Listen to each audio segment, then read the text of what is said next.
Hey guys, Andre from High Performance Academy. Welcome along to another one of our webinars. Now, today we're going to be having a tour of the MegaSquirt TunerStudio software. I know this is a platform that particularly in the American market is massively popular. Haven't quite seen so much penetration down here in New Zealand and Australia, but it's still an ECU that definitely is around even in our part of the world.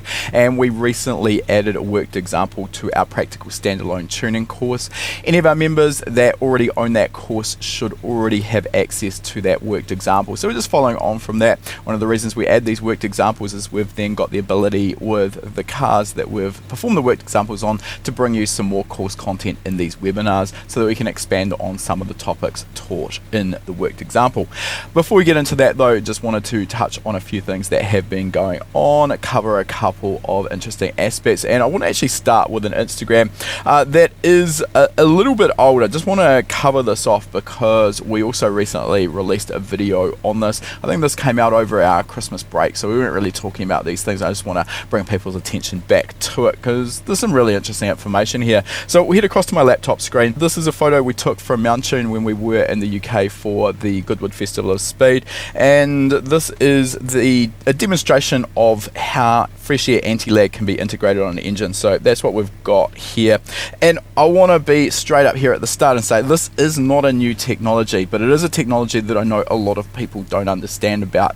And this is something we quite often get when we put up a post on Instagram or Facebook. We get a multitude of people saying, yeah, well, that's not exactly new. Well, unfortunately, there actually isn't a lot that is new, and these technologies sort of simmer along in the background, and every now and then they rear their head again. And the fact is that even if it isn't new, a lot of people don't know how it works. So this system here, what it does is it essentially uses what could be likened to another wastegate to introduce fresh air straight into the exhaust runners. So what we can see is sort of a little octopus coming off the base of the wastegate there, or the fresh air anti-lag valve, let's call it what it is, and basically it supplies fresh air directly into each of the exhaust runners. Alright, so before we can really get too deep into this and why it's done this way, we need a quick refresher on what anti-lag is.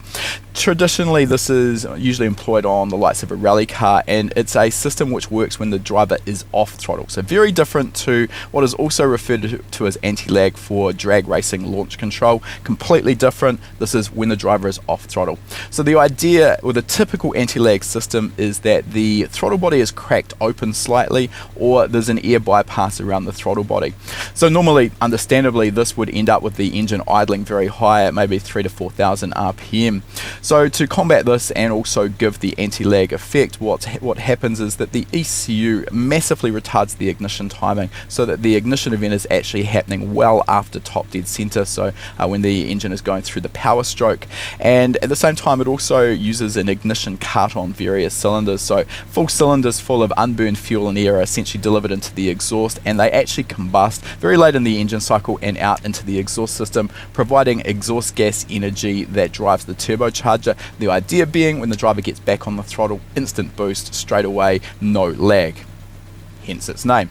Now, there is a problem with this strategy though, is that basically there is a limit to how aggressively you can set up a conventional anti-lag system.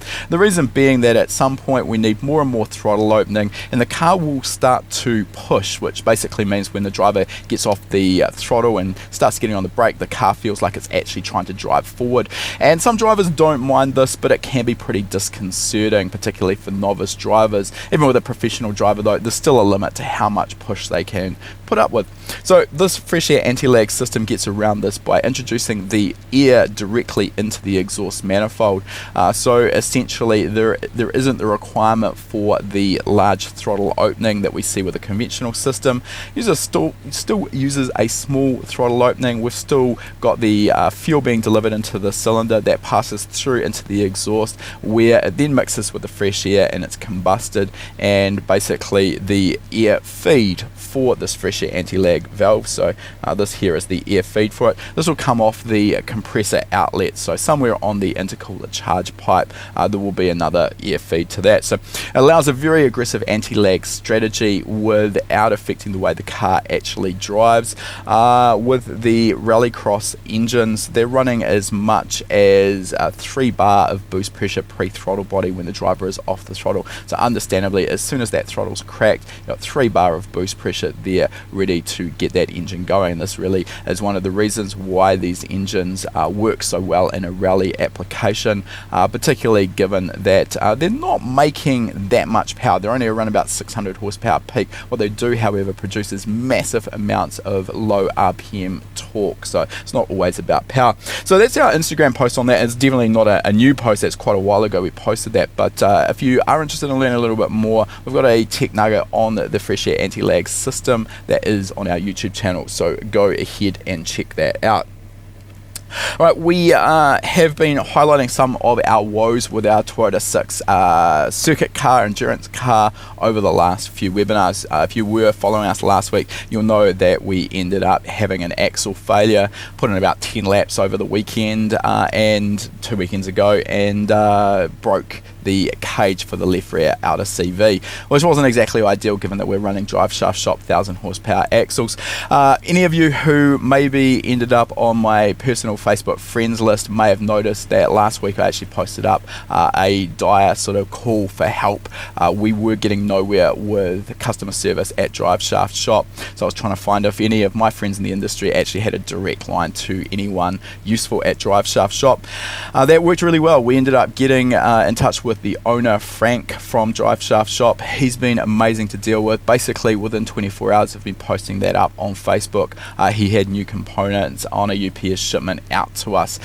Sadly, it looks like we're still going to actually miss the mark for racing this weekend with those components, but in the meantime we've got another set of their slightly lower spec 800 horsepower axles that will be going in it, and fingers crossed, hopefully we're going to get to the bottom of our drivetrain issues, fix these axle problems once and for all, and get a nice reliable car. At the end of the day, I don't feel that with 450 horsepower in a relatively light car, we should be seeing these sorts of reliability issues. This should be something that's pretty easy to sort. So let's hope that that is the case. We'll keep our fingers crossed. In the meantime, they're having some other changes going on. So I'll jump across to my laptop screen. I just want to highlight a few of the things that we've been doing here. So this is one of the front hubs, or actually a new front hub that we are fitting, and this one here is from Parts Shop Max. So the reason that we're swapping from a stock hub to this Parts Shop Max hub is it's a little hard to see without comparing it to a stock hub, but basically this provides some roll center adjustment as part of the hub, so we're not relying on spaces to achieve our roll center adjustment. So this part here that I'm just highlighting on the hub, this is where the lower ball joint from our lower control arms mounts, and the roll center adjustment that these provide essentially corrects the roll center for a lowered ride height. And roll center is one of those topics that I know a lot of people don't understand or completely overlook. A lot of people think that just by lowering their car they're going to end up with an improvement in performance because they're getting a lower center of gravity. Well, yeah, absolutely. If you lower your car, it will lower the center of gravity, but the other important aspect that goes along with that is, depending on your suspension geometry, you're likely to find that the roll center, which is the point that the car actually rolls about in a corner, will actually end up lowering more. And what we end up with is essentially a moment arm between the center of gravity and the roll center. So as that moment arm gets bigger, basically for the same lateral g-force, the car's going to roll more. So basically what this does is it raises that roll center height. We're trying to get the roll center height back to about where it was in stock form. Now, another aspect with these hubs as well is that they provide adjustable Ackerman, a reasonably complex topic that I can't really do justice to within this little pre-show here, but essentially the adjustable Ackerman affects the angle of the inside wheel and the outside wheel at the front axle line of the car when we turn into a corner. And again, pretty difficult to sort of conceptualize really easily, but if you think if you're turning really tight tightly in a supermarket car park, you're going to find that the inside left wheel, the inside front wheel and the outside front wheel actually turn through completely different arcs. So the broad concept of Ackerman is that it adjusts so that the angles of the front wheels are tracking through the correct arc.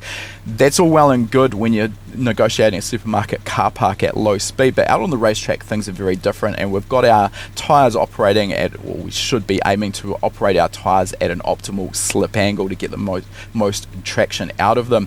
So with this particular kit here, by changing out a couple of spaces, which we'll see here, we've got a selection of these spaces. We can adjust the Ackerman amount in the car and optimize the grip hopefully from the front end. Now there's a long way to go before I'd say we've got this optimized, but it does give us the potential to do so.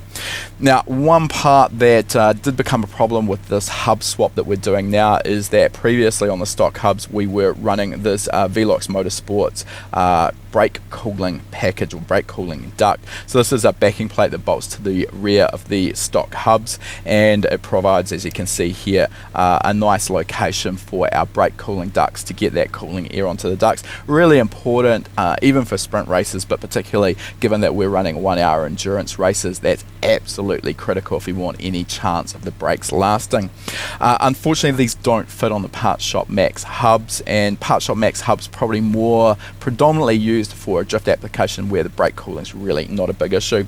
This is the other part of that Velox kit here as well, and this bolts to the inner chassis rail, and basically it just allows enough clearance so that the wheel can actually still turn full lock. Out here this is the back of the fog light on the front bumper. That's where we are picking up air. So part of this we actually will be stepping up to a larger size duct as well, and this is what we've got going on at the moment. Brandon has fabricated a new backing plate there out of alloy, and we've got now a 3-inch duct that he is in the midst of tacking onto the backing plate. So we will be racing on this weekend on Saturday and Sunday. I say we, but actually I mean Ben and the team. Unfortunately I've got some prior engagements, so Ben's going to be facing a 1 hour endurance race all on his own. So hopefully everything goes well, and more to the point, hopefully we don't have any more problems with those axles. And now I did mention last week I had a quick chat about our content release schedule, and in particular I talked about the fact that we had released a new worked example, or a couple of worked examples.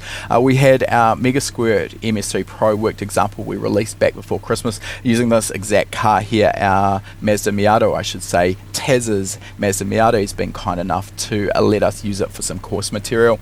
The other one we're really excited about is that when we were in the US last year, we visited COBB's facility in Texas, and we filmed in their facility a worked example on a 2015 Subaru WRX. So we'll head across to my laptop screen for a moment, and I just want to show you, this is where you will find that. So our practical reflash tuning course, for any of those of you who already have this, you should have got an email telling you that this is being released. Here is the course itself, but if we scroll all the way down here to our library of worked examples, you can see that that has been added to the end of that library of worked examples. Important to note here, it is the 2015 model year Subaru WRX. So the reason that's important is that this uses the FA20 DIT engine, so quite different to any of the other variations of Subaru WRX as well as STI, where they were the EJ based port injected engine.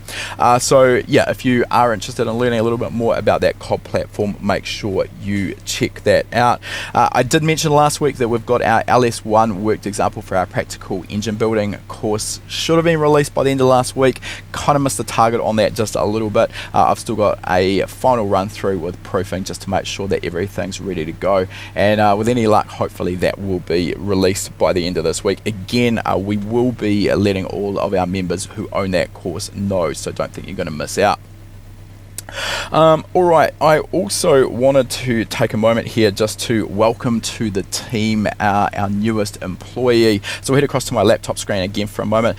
So this is Matt Lambert. He has just recently joined us all the way from the UK. So Matt's actually joined us, as you can probably tell by his t-shirt here, for our RaceCraft sister company.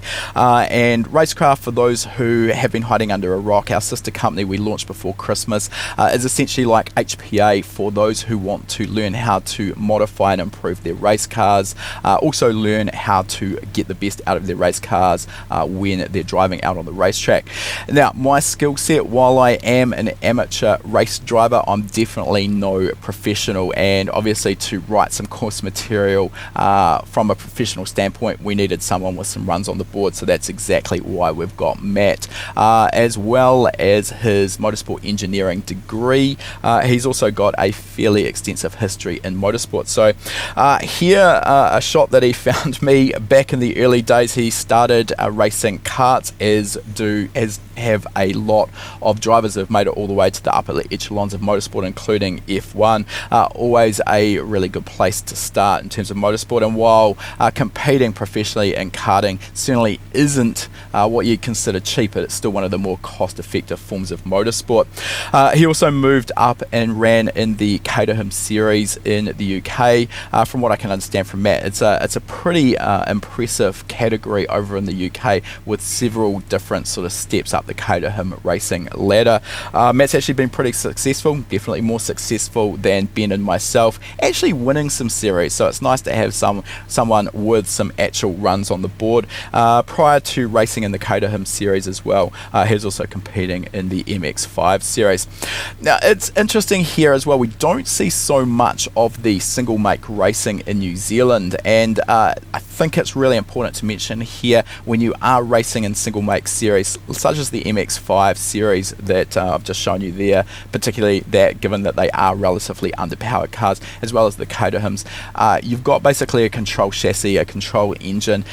You can't go and throw money at these cars in order to make more power to beat your competition. So it really does come down to your car setup, knowing how to adjust the car to suit your preferences as well as the track conditions, and of course driver talent there goes a hell of a long way as well. So it really is a massive equalizer, and just having a big checkbook is not necessarily going to get you the win. So we're really looking forward to getting some more course content out with Matt in the driving seat, so to speak. His first course that he is riding at the moment is on corner weighting, which will be a nice addition to our existing wheel alignment fundamentals course. From here, within the next 6 months, we're going to get Matt to move on to some actual race driver education course material, so stay tuned and look out for that. Right, we have also got our regular Tuesday release. Yes, it's Tuesday here in New Zealand. Sorry for those of you across the international dateline.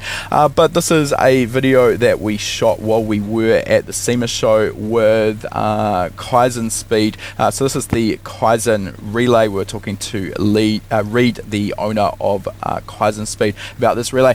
Now, I know what you're thinking. Hard to get excited about a relay, and relays, there's something that we really haven't seen a lot of change on in the last sort of 20 or 30 years. In fact, I think Reid mentioned that the basic mechanical relay hasn't really changed in its design since 1985. Quick recap, relays basically are used to allow a low current drive from your ECU to switch a high current motor such as a fan or a fuel pump on your car. Now, there are of course power distribution modules which are becoming more and more popular these days, which are a solid state relay or a set of solid state relays which are then computer controlled, and you've got a lot of functionality around how they will be switched, but of course they come at a price point.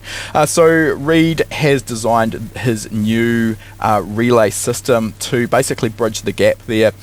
You've got a relay that is solid state, but you don't have the price point of a power distribution module. There are also some nice functionality here. Just actually try and freeze that on this particular point here. So these are designed, and if you are noticing at the moment, yes, they are currently still prototypes, which is why they are 3D printed, but they can be daisy chained together. So they have pogo pins, I think from memory they're called, basically interconnecting the relays. So you can daisy chain, I think from memory it's up to 3 of these in one go. This simplifies your wiring because you don't need to run power and ground wiring to each of them. That will just run internally. The other aspect here is on the end there is a little optional CAN interface. So you can actually operate these relays the conventional way with a power and ground a trigger from your ECU or another device, or you can use a CAN message to trigger them as well. So quite neat and tidy. The other aspect that's pretty cool with these units is that they don't require any crimping or soldering to connect them. Basically all you need to do is strip your wires, and they use a sprung retention system, so it's really easy with basically no tools other than a wire stripper to insert and remove your wires from those relays. So this was being highlighted. I think from memory, Reid actually won an award at SEMA for this particular device, and I imagine they're probably still at least 12 months or so away from actually hitting the shelves, but keep an eye out for these because they are a really cool device. I think they offer a nice in-between from a conventional mechanical relay to the more expensive power distribution module. So there you have it. Check that video out, and if you aren't on our YouTube channel right now watching, make sure you give us a like and subscribe to the channel while you are there watching that video. If you've got any questions, ask them in the comments on that video, and we'll be happy to answer them there. Lastly, before we get stuck into our webinar today, we are running another one of our giveaways. This time we are giving away a HP Tuner's MPVI2 interface. So these are available to tune a pretty wide variety of cars now using the technique of reflashing.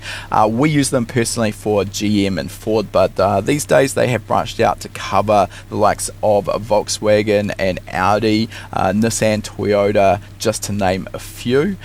So there's a huge variety of cars that they can be used to tune. So this plugs into the onboard diagnostics plug underneath your dash, and by USB-C then connects to your laptop, giving the hardware interface to your laptop.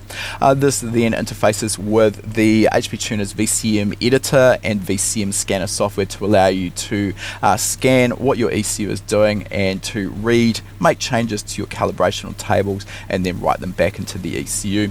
Now on top of the MPVI2 interface, we're also giving you some credits so that you're actually be able to tune your car, and we're giving you our reflashing package, including our EFI Tuning Fundamentals course, our Understanding Air Fuel Ratio course, and our Practical Reflashing course, so that you're actually going to know what to do with that. It's absolutely free to get involved. I'll just head across to that page right now. So this is the page you'll come through to. I'll get the team to chuck a link in the comments that you can click on to get your very own entry into the draw. We've got 10 days left for this giveaway to run, so you're going to have to move quickly. There are also a few other tasks that you can perform that will give you some more entries into the draw, so absolutely no cost in getting involved. You never know, you might end up lucky. And to reiterate as well here, doesn't matter whereabouts in the world you are, we will ship this to you, so don't think that this is only available to US citizens or to those of us lucky enough to be sitting here in Queenstown in New Zealand. Alright, that leads us to the end of our pre-show there. Give me a few moments and we'll get started with today's webinar.